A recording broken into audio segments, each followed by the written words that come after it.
Hi friends, welcome back to my YouTube channel. Friends, ಇವತ್ತಿನ ಈ ವಿಡಿಯೋದಲ್ಲಿ 2025ನೇ ಸಾಲಿನಲ್ಲಿ ನಮ್ಮ ಸರ್ಕಾರವು ರೇಷನ್ ಕಾರ್ಡ್ಗೆ ಸಂಬಂಧಿಸಿದಂತೆ 2 ಪ್ರಮುಖ ನಿಯಮಗಳನ್ನು ಜಾರಿಗೆ ತಂದಿದೆ. ಈ 2 ನಿಯಮಗಳನ್ನು ಪಾಲಿಸುತ್ತಿದ್ದಲ್ಲಿ ಅಂತಹ ರೇಷನ್ ಕಾರ್ಡ್ ರದ್ದಾಗಲಿದೆ. ಇನ್ನು ಆ ನಿಯಮಗಳು ಯಾವುವು ಎಂಬುದರ ಬಗ್ಗೆ ಸಂಪೂರ್ಣ ಮಾಹಿತಿಯನ್ನು ಈ ವಿಡಿಯೋದಲ್ಲಿ ನಾನು ನಿಮಗೆ ತಿಳಿಸ್ಕೊಡ್ತೀನಿ. ಇದಕ್ಕೂ ಮುಂಚೆ ನೀವು ಇನ್ನೂ ನನ್ನ ಚಾನಲ್ಗೆ ಸಬ್ಸ್ಕ್ರೈಬ್ ಆಗಿಲ್ಲ ಅಂದರೆ ಪ್ಲೀಸ್ ಸಬ್ಸ್ಕ್ರೈಬ್ ಆಗಿ. ಬನ್ನಿ ವಿಡಿಯೋ ಸ್ಟಾರ್ಟ್ ಮಾಡೋಣ.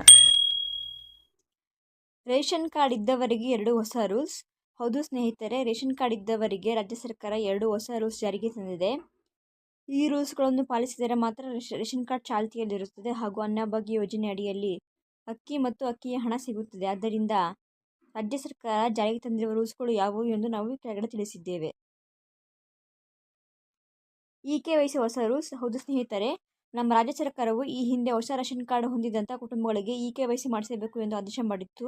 ಆದರೆ ಇನ್ನೂ ಕೂಡ ಸಾಕಷ್ಟು ಜನರು ತಮ್ಮ ರೇಷನ್ ಕಾರ್ಡ್ನಲ್ಲಿ ಇರುವಂತಹ ಎಲ್ಲ ಕುಟುಂಬದ ಸದಸ್ಯರ ಇ-ಕೆ-ವೈ-ಸಿ ಮಾಡಿಸಿಲ್ಲ ಹಾಗೂ ಆಧಾರ್ ಕಾರ್ಡ್ ಲಿಂಕ್ ಮಾಡಿಸಿಲ್ಲ. ಅಂಥವರಿಗೆ ಇದೀಗ ರಾಜ್ಯ ಸರ್ಕಾರವು ಡೆಡ್ಲೈನ್ ನೀಡಿದ್ದು, ಕಡ್ಡಾಯವಾಗಿ ಇದೇ ಜನವರಿ 31ನೇ ತಾರೀಕಿನ ಒಳಗಡೆ ರೇಷನ್ ಕಾರ್ಡ್ ಹೊಂದಿದಂಥ ಕುಟುಂಬಗಳು ತಮ್ಮ ರೇಷನ್ ಕಾರ್ಡ್ನಲ್ಲಿರುವ ಎಲ್ಲ ಸದಸ್ಯರ ಇ-ಕೆ-ವೈ-ಸಿ ಮಾಡುವುದು ಕಡ್ಡಾಯವಾಗಿದೆ. ಇದರ ಜೊತೆಗೆ ಕುಟುಂಬದ ಸದಸ್ಯರಿಗೆ ಆಧಾರ್ ಕಾರ್ಡ್ ಲಿಂಕ್ ಮಾಡಿಸಬೇಕು ಇದನ್ನು ಮಾಡಿಸಲು ನಿಮ್ಮ ಹತ್ತಿರದ ನ್ಯಾಯಬೆಲೆ ಅಂಗಡಿಗಳಿಗೆ ಭೇಟಿ ನೀಡಿ. ಅದರಿಂದ ಪ್ರತಿಯೊಬ್ಬರು ಈ ಒಂದು ರೂಲ್ಸ್ ಪಾಲಿಸಿ. ಹೌದು ಸ್ನೇಹಿತರೆ, ಯಾರು ರೇಷನ್ ಕಾರ್ಡ್ಗೆ ಸಂಬಂಧಿಸಿದ ಇ-ಕೆ-ವೈ-ಸಿ ಮಾಡಿಸುವುದಿಲ್ಲ ಅಂಥವರ ರೇಷನ್ ಕಾರ್ಡ್ ತಾತ್ಕಾಲಿಕವಾಗಿ ರದ್ದು ಮಾಡಲಾಗುತ್ತದೆ ಮತ್ತು ನಂತರದ ದಿನಗಳಲ್ಲಿ ಶಾಶ್ವತವಾಗಿ ರೇಷನ್ ಕಾರ್ಡ್ ರದ್ದು ಮಾಡಬಹುದು. ಹಾಗಾಗಿ ಪ್ರತಿಯೊಬ್ಬರು ಈ ಒಂದು ರೂಲ್ಸ್ ಕಡ್ಡಾಯವಾಗಿ ಪಾಲಿಸಿ. ರೇಷನ್ ಬದಲಾವಣೆ ಹೊಸ ರೂಲ್ಸ್. ಹೌದು ಸ್ನೇಹಿತರೆ, ರೇಷನ್ ಕಾರ್ಡ್ ಹೊಂದಿರುವ ವ್ಯಕ್ತಿಗಳು ಈ ಹಿಂದೆ ನ್ಯಾಯಬೆಲೆ ಅಂಗಡಿಗಳಲ್ಲಿ OTP ಮೂಲಕ ರೇಷನ್ ಪಡೆದುಕೊಂಡು ಆ ರೇಷನನ್ನು ಮಾರುವುದು ಅಥವಾ ಇತರ ವ್ಯಕ್ತಿಗೆ ರೇಷನ್ ಕೊಡುವುದು ಜನರು ಮಾಡುತ್ತಿದ್ದರು.